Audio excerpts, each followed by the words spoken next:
Far away from Earth, beyond the shining rings of Saturn and the glowing clouds of space dust, there was a quiet place called Sanctuary Station. It floated near the edge of the Andromeda trade route, a silver circle of metal and glass, not meant for war or business, but for hope. Sanctuary Station was a home for lost children. Alien children from many planets came here when they had no families. Some were found drifting in broken ships. Others were left behind during war or disaster. Some, like Nari, were returned again and again because no one wanted to keep them. Nari was not like other children. She was small, even for her kind, with glowing blue skin that shimmered like water in sunlight. Her eyes were large, bright with soft colors, and her voice was never heard because she spoke through feelings, not words. She was a Lumari, a gentle species known for their ability to feel emotions deeply and share them with others through soft hums of energy. At first, many people wanted to adopt her. They thought she was special. But when they realized she didn't talk like normal children, or that her emotions sometimes made lights flicker or flowers bloom on their own, they would bring her back. One alien said she was too strange. Another said she cried too easily. A third said, "She doesn't understand our rules." So Nari stayed. Every time she returned, she grew quieter. She stopped hoping. She spent her time in the glass garden, a beautiful place on the station where rare alien plants grew under soft artificial suns. She had planted many of them herself. The plants loved her energy, and in return they bloomed with colors no one else could make. The other children were adopted one by one, some by tall insect-like aliens, some by kind reptilian couples. Nari smiled for them, but inside, her light grew dimmer. Then one day something unusual happened. A human ship arrived at Sanctuary Station. It wasn't a fancy ship, just a small freighter with scratches on the sides. The pilot was a man named Captain Jonah Reeve. He was tall and quiet, with a short beard and a tired look in his eyes. Jonah had been a cargo pilot for many years, flying between planets and stations. But after an accident left him injured, he took a break from flying and accepted a job doing repairs on the station. He wasn't looking for anything new. He just wanted peace, but peace was hard to find in a place filled with lonely children. One afternoon, while fixing a broken power line, Jonah opened a door by mistake and stepped into the glass garden. He froze. It was beautiful. The plants were glowing softly in colors he had never seen: deep gold, soft pink, gentle green. And at the center, a small girl was sitting cross-legged on the ground, her hands resting on a flower that looked like it was made of stars. Nari looked up. Their eyes met. Jonah didn't know what to say. He had seen many strange things in space, but this moment felt different. The girl didn't speak, but he felt something, like a wave of calm, washing over him. It was as if she was saying, "It's okay, you can stay." "I didn't mean to come in," Jonah said, scratching his head. "Just fixing the wiring." Nari tilted her head. The flower between them opened wider, glowing more brightly. Jonah slowly stepped closer, careful not to disturb anything. Crouched beside a plant shaped like a spiral and smiled. "You grow all these?" Nari gave a small nod. "Pretty amazing," he said. She blinked, and a soft hum filled the air. The plants around them began to sway gently, as if dancing to a song only she could sing. Jonah didn't understand it, not fully, but he stayed. Each day after that, he found small reasons to return. He brought tools to repair the garden's lights. He brought snacks from the human cafeteria. One day he brought paper and taught her how to fold stars.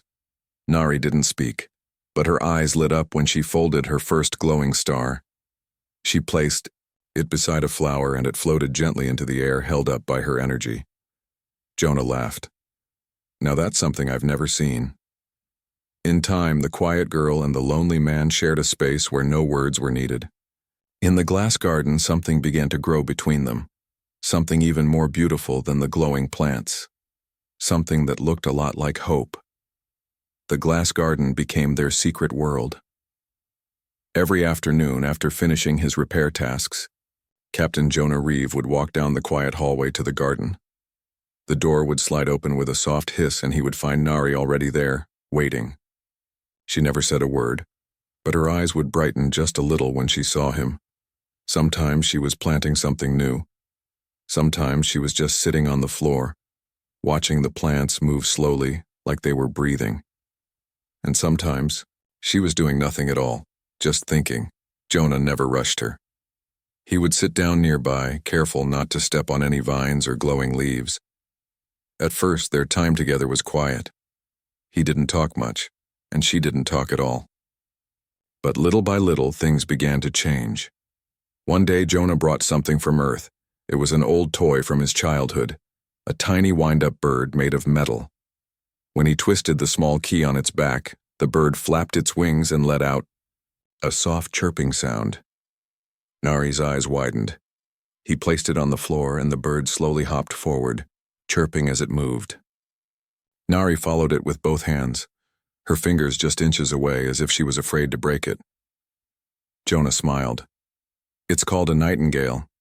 My mom gave it to me when I was your age." Nari looked up at him and for the first time she sent a warm feeling toward him, a soft hum of joy. The flowers nearby began to glow a bit more brightly. After that day, Jonah started bringing more small things. A puzzle from Earth, a drawing pad, a string of lights that blinked in patterns. Nari always studied each gift with quiet wonder, and, in return, she showed him how to care for the plants. She even let him help her water the singing ferns, which made soft, chime-like sounds when touched. She showed him a flower that opened only when someone nearby was calm and peaceful. When Jonah placed his hand near it, the petals slowly unfolded, revealing soft pink light. "You know," Jonah said one day, "you're kind of amazing." Nari blinked, then looked down, as if shy. Jonah noticed something else too. The other children didn't visit the garden. They played in the game rooms or watched shows in the lounge. Nari was always alone. He asked the station nurse, a kind, blue-skinned woman named Tali, why Nari didn't play with the others. Tali sighed. "They try sometimes, but she's different. She doesn't speak their language and her emotions are very strong. If another child is angry, she feels it like it's her own. It overwhelms her." "Doesn't anyone help her?" Jonah asked. "She's been returned by 4 families," Tali said sadly. "Everyone thinks she's lovely, but hard to understand." Jonah looked back through the observation window. Nari was sitting under a tree with glowing leaves, humming softly to herself. "She just needs someone patient," he said. Tali nodded. "Yes, but most people don't want to wait." That evening, Jonah returned to the garden with something new. It wasn't a toy. It was a blanket, handmade with stars stitched across the fabric. He had made it himself in the past few days, using materials from the supply room. "I thought maybe this could be your sky," he said, holding it out. Nari reached for it, slowly, her small hands touching the soft cloth. Then she wrapped it around her shoulders and curled up at the base of a glowing tree. For a moment she looked like she was part of the garden itself, something bright and beautiful and full of quiet strength. Jonah sat beside her. "I used to feel alone too," he said softly. "Even on ships full of people. I didn't really know where I belonged. But when I come here, it's different. I feel like I've found something I didn't even know I was missing." Nari looked up at him, her eyes reflecting the light of the stars on her blanket. She didn't say anything, but a strong wave of emotion filled the space between them. A mix of gratitude, calm, and something deeper. Jonah felt it like a soft hand on his heart. From then on, they spent more time together. They built small houses, out of rocks and crystal pieces. They folded paper stars, each one glowing softly from Nari's energy. Jonah would tell her stories about Earth, about oceans, trees, and cities that reached toward the sky. Nari listened with wide eyes as if trying to imagine it all. And every night before he left the garden, Jonah would look back and see her lying under the blanket of stars, glowing just a little brighter than the day before. Neither of them knew what would come next, but something had started to grow. Something more important than any plant in the garden. A bond, a beginning, maybe even a home. Every evening, the glass garden became a little brighter, not because of the glowing plants or the artificial suns, but because of Nari and Captain Jonah Reeve. Their quiet friendship had grown into something warm and steady, like a light that never burned out. Jonah now came every day with something new in his pocket. A feather from a bird on Earth, a piece of smooth glass shaped by ocean waves, a music box that played soft tunes from his home country. But one day, he came with only a piece of paper. Nari tilted her head when she saw it. It looked plain, white with a small crease on one side. Jonah sat down beside her. "I want to show you something my sister taught me when I was a kid," he said, smiling. "It's simple, but special." He folded the paper carefully. A triangle here, a fold there. Nari watched his hands closely, her eyes full of curiosity. Then he opened the last fold, and there it was. A small, 5-pointed paper star. He placed it on her palm. "You can make wishes on it," he said. "That's what we used to do." Nari looked at the star. It didn't glow like the plants, it didn't make any sound, but it felt different, important. She closed her hands around it, and after a moment, a soft blue light began to shine from the paper. Jonah's eyebrows went up. "You did that?" Nari nodded slowly. They spent the next hour folding more stars, together. Nari learned quickly, her small fingers moving with care.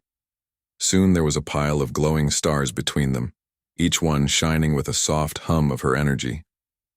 Jonah leaned back and looked around. The stars, the glowing plants, the peaceful silence, it felt like another world, a better one. "You know," he said, "if I had a place like this when I was a kid, I don't think I'd ever leave."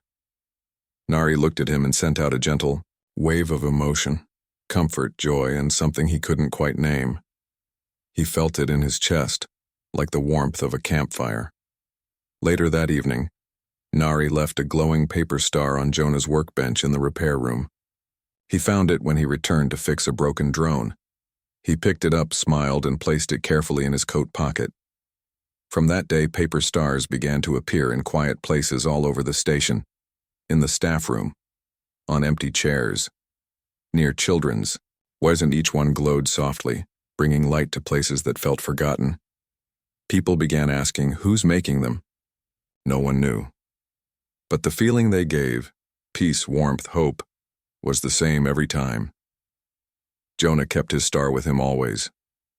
When he felt tired, or when he missed flying through the stars, he would touch it and remember the garden. And the little girl who made paper light. One afternoon, Jonah found Nari sitting alone under the biggest glowing tree in the garden. She looked sad. He sat down beside her. "Something wrong?" Nari didn't move for a moment. Then she pointed to a small group of children passing by the window. They were laughing and playing, chasing each other.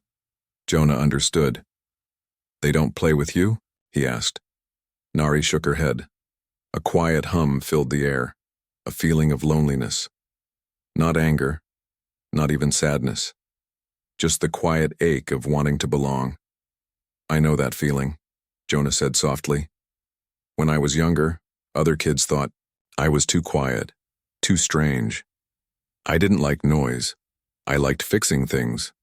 I liked looking at stars instead of talking about sports." Nari looked up at him with wide eyes. Jonah smiled. "But I found people who understood. Just a few. That was enough." He took out a small wooden box and opened it. Inside were 10 paper stars, each one glowing faintly. "These are the ones we made," he said. "And they mean something, because you gave them light. You may not be like the others, Nari, but that doesn't mean you don't belong." Nari's hands shook just a little as she reached for one of the stars. Then, something wonderful happened. She reached over and placed the star on Jonah's chest right over his heart. It glowed brighter than ever before, and for the first time Jonah felt something deep and strong coming from her. A feeling that said, "You are my person." He didn't need words to understand, and she didn't need to speak to be heard. That night, as the artificial suns dimmed and the stars above the station blinked into view, Nari and Jonah lay side by side in the garden, under a sky they had made together. It wasn't Earth. It wasn't Lumari. It was something new, something better, something that felt like home. The next morning on Sanctuary Station began like every other. The lights slowly turned on, the air filters hummed softly, and the children were guided to breakfast by the caretakers. But in the glass garden, something was different. A soft excitement filled the air like warm wind before a summer rain. Captain Jonah Reeve was standing near the entrance, brushing dirt from his hands after helping Nari replant a glowing vine.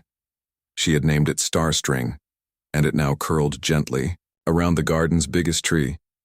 "Nari," Jonah said, "someone's coming to visit the station today. From Earth." Nari looked up from the vine. A quiet flicker of interest passed over her face. She had never met a human besides Jonah. "She works with children," he explained. "She's part of something called the Harmony Program. They try to find forever homes for alien children, especially ones who've been left behind." Nari's hands froze on the soil. Jonah saw it. "Don't worry," he said gently. "No one will take you away unless you want to go. I just thought, you should know." A soft hum of emotion came from her, half nervous, half curious. An hour later, the visitor arrived. Her name was Dr. Liana Brooks. She was a kind-looking woman in a silver coat, with warm brown eyes and a gentle smile. She walked through the station slowly, listening carefully to everything the staff told her. When she reached the glass garden, she paused. "Oh," she said softly, "this is beautiful." Jonah stood nearby, arms crossed, watching. Nari was sitting near the center, surrounded by flowers that were opening one by one, sensing her presence. Dr. Brooks walked in slowly. "Is this your work?" she asked, looking toward Nari. Nari didn't reply, but the plants glowed just a bit brighter. That was answer enough. "She doesn't speak," Jonah said, "but she communicates through emotions. She understands everything."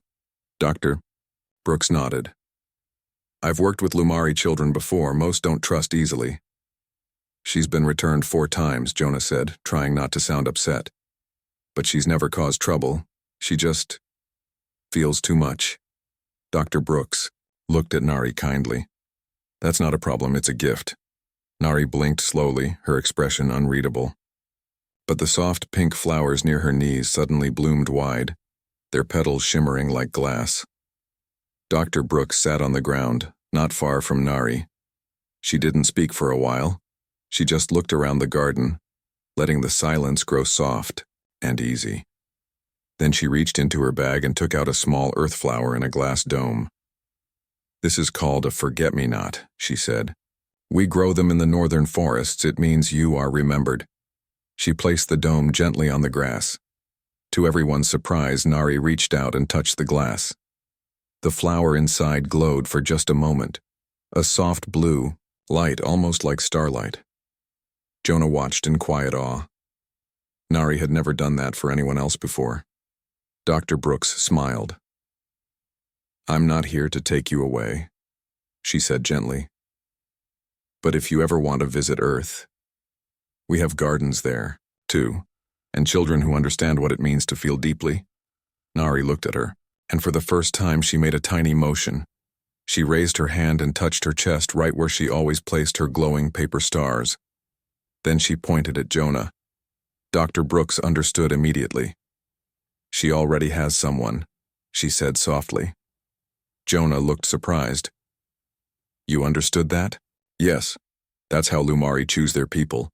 They don't use contracts or words. They use the heart." Jonah didn't know what to say. Later that night, as the garden lights dimmed and soft stars blinked overhead, Nari and Jonah sat beside the forget-me-not dome. "Guess you've made your choice," Jonah said with a smile. Nari placed one of her glowing paper stars next to the flower, as if giving thanks. Jonah looked at her carefully. You sure you want me? I'm not perfect. I fix things, not people.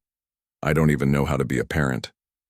Nari sent out a slow, steady hum, a feeling of comfort, peace, and quiet love.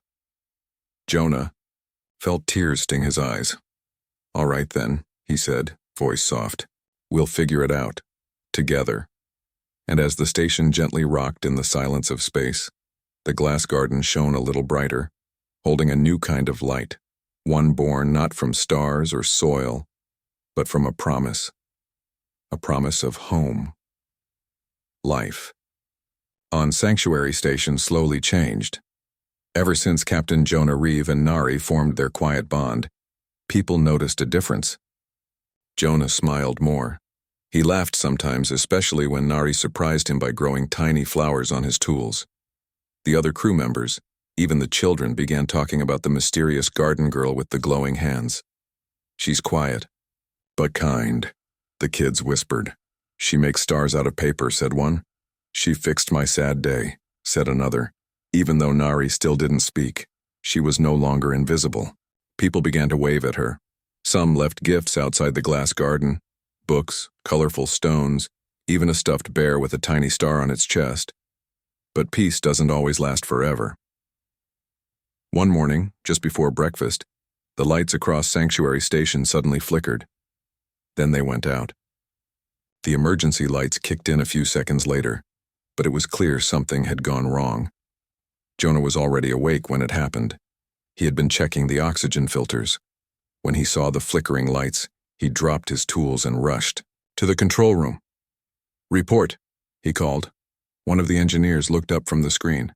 Massive power drain. It's spreading fast. We think it started near the old fusion core in Sector 3. Jonah frowned. That core was deactivated last year. I know, but it's glowing again. He didn't like the sound of that. He tapped his comm. All non-essential crew and children report to the safe rooms, now. He raced down the hallway toward the garden. He had only one thought.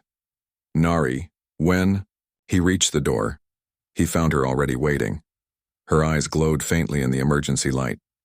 Around her, the plants were dim. Some were closing their petals, as if afraid. Nari, listen, Jonah said. Something's wrong with the station's power. We need to get to the safe zone. Nari didn't move. Instead, she stepped forward and touched the wall gently. A soft pulse moved through her hand. Then she looked up at Jonah with worry. You feel it, don't you?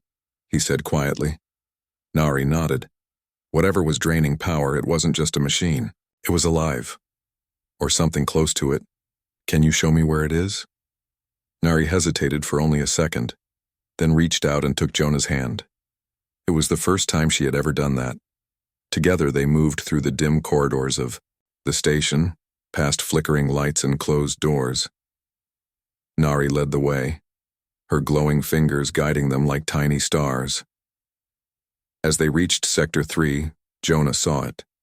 The old fusion core chamber was glowing bright red. Something inside was pulsing, like a heartbeat made of energy. It wasn't supposed to be active. What is that? He whispered. Nari stepped forward and raised both hands. The glow from her palms grew brighter and the room responded. Lights flickered, then steadied. Jonah watched in silence as she walked closer to the core. The energy inside shifted and moved, almost as if it was listening. Then he understood. It's reacting to you. Nari nodded. Her body was calm, but the air around her was full of tension. Jonah knew she was scared, but she was trying to help. Suddenly the room shook. A wave of heat burst from the core, knocking Jonah backward. Nari! She stood her ground. She placed both hands on the energy shield surrounding the core, and a brilliant blue light flashed. The heat vanished. The pulsing stopped. And slowly, the core shut down. The room went quiet. Nari turned back to Jonah, her breathing slow and steady. Her eyes were tired, but her expression was peaceful. Jonah ran to her side. You did it, he whispered. You calmed it. Nari leaned against him. her strength nearly gone. She had poured all her energy into stopping the meltdown. Jonah carefully picked her up and carried her back through the station. When they reached the garden, the plants began glowing again. One by one, they lifted their leaves and turned toward Nari as if welcoming her back.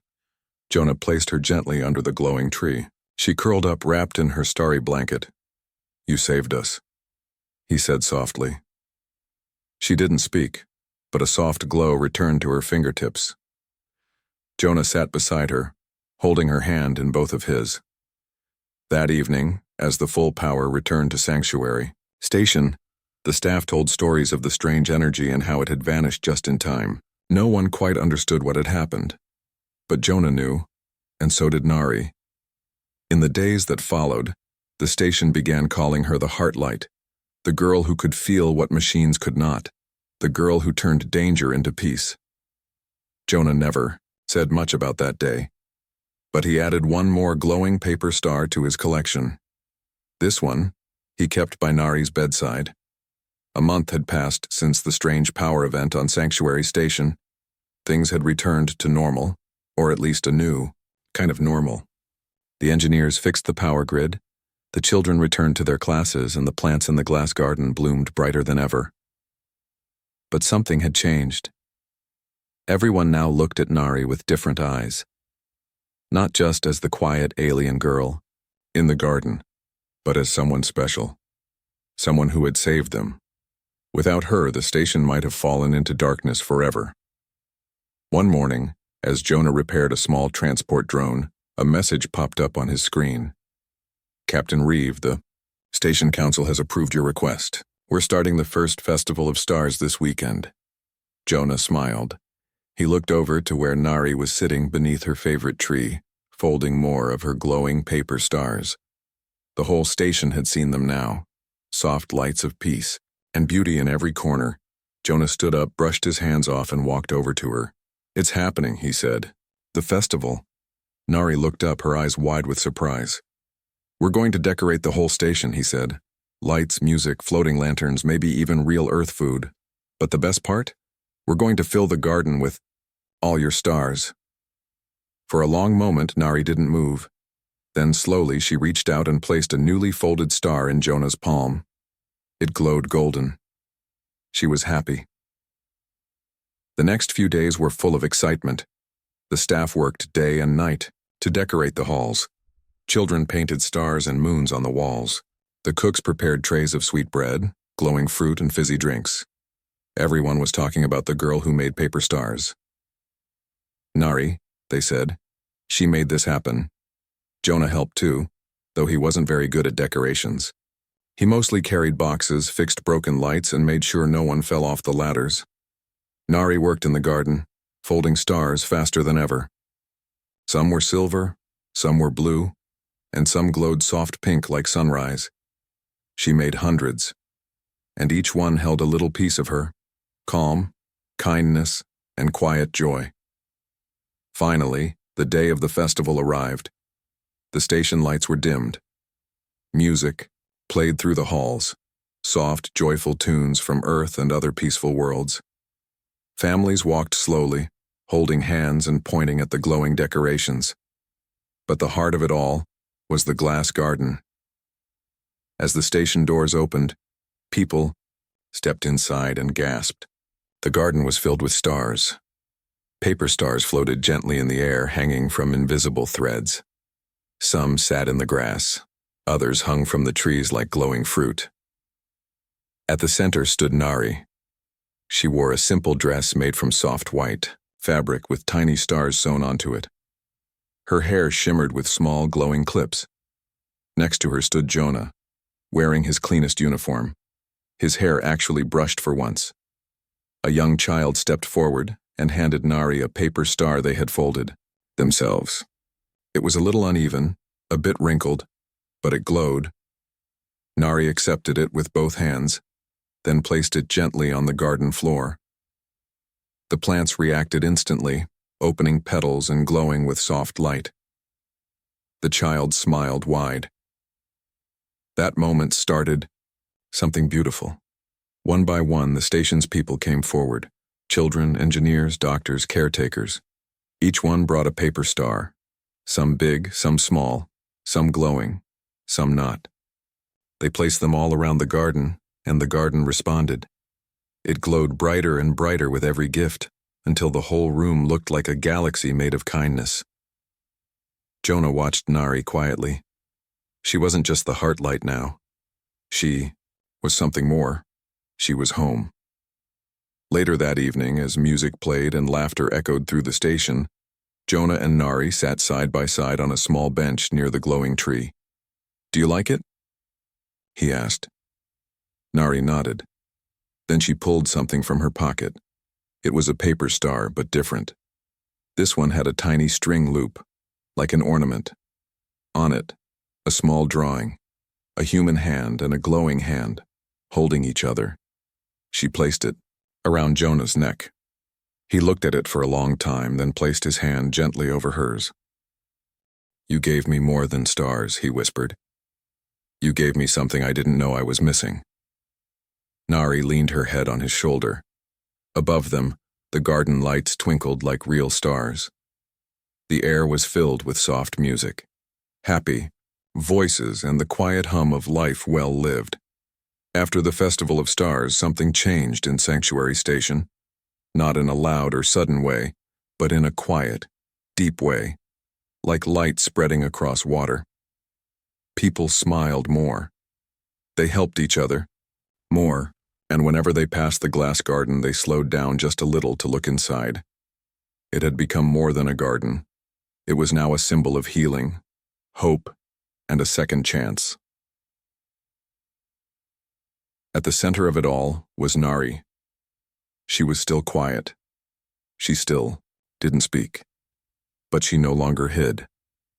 She walked the halls beside Captain Jonah Reeve, folding paper stars as she went.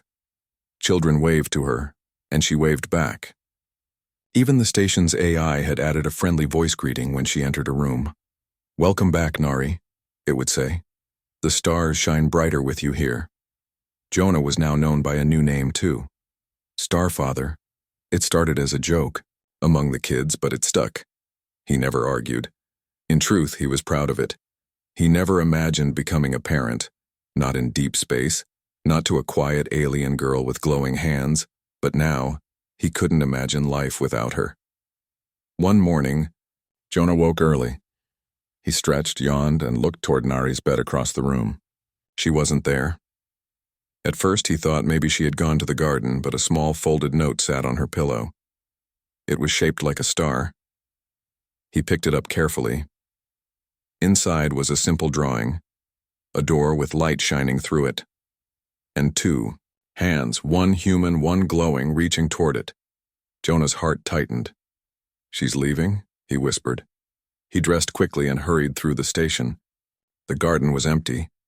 The food hall was empty, too. Finally, he reached the top deck, the viewing platform where you could see the stars clearly through the glass. There she was. Nari stood with her hands against the window, staring into space. The Earth could be seen far in the distance, a blue-green dot among a million stars. Jonah walked slowly to her side. "You thinking about going?" he asked gently. Nari didn't reply, but her glow was calm, steady. "I know there's a ship. Leaving for Earth tomorrow," he said. "You'd be safe, you'd be welcome. You'd have other kids to talk to, Lumari too." She nodded slowly. "But," Jonah added, "you wouldn't have me there." Nari turned to him. Her eyes were soft, filled with something deeper than sadness, choice. Jonah sat beside her. "Listen," he said, "I'm not going to stop you. You've been returned so many times. I won't ever do that. If you want to go, I'll let you. No cages, no pressure. You've earned your freedom, 100 times over." He paused. "But if you stay, Nari, if you really stay, this becomes your forever home. Not just for now, not just for safety. Forever." Nari reached into her pocket and pulled out her last star. It was white, folded perfectly, with a glowing string wrapped around it. She placed it in Jonah's hand. then pressed her glowing fingers gently to his chest. A quiet hum filled the air, and then slowly, she placed her other hand on her own chest. Jonah understood. She had already chosen. Not space, not Earth, not another new place. She had chosen him. That evening, the station held a quiet gathering in the glass garden. The staff brought simple food, soft music played, and the children placed more stars around the garden. Dr. Liana Brooks, the Harmony Program Director, arrived too. She smiled when she saw Nari beside Jonah. "So," she asked softly, "have you made your final decision?" Jonah looked at Nari. She nodded. "She's staying," Jonah said. "Not as a case, not as a guest, as family." Dr. Brooks smiled warmly. "Then I'll make it official." She handed Jonah a small device with glowing edges. "This is your adoption seal," she said. "Your names are now linked in the Earth Lumari system. You're a guardian now, Jonah Reeve." Jonah looked at it in awe. Nari reached up and touched the seal. It glowed bright gold for a moment, then returned to soft silver. The garden glowed brighter too. Months passed. Nari continued to grow, taller, stronger, braver. She spoke now and then, only a word or two. But her eyes always said more than language ever could. She learned how to care for the station's power lines, how to calm the plants, how to guide lost children back to their rooms. She even started teaching others how to fold stars. And Jonah? He kept fixing things. But now he also made time for games, for stories, for stargazing nights. He read books out loud and listened to Nari's gentle hums of approval. They didn't need much, just each other. One night, as the stars blinked quietly outside the window, Jonah and Nari sat under the glowing tree in the garden. She handed him a new star, blue, bright, warm. "What's this one mean?" he asked. She smiled. "Just a little." Then she whispered, "Home." Jonah placed the star on the branch above them and leaned back with a peaceful sigh. They didn't need to say anything else, because sometimes the deepest love doesn't need words. Only light, only stars, only forever.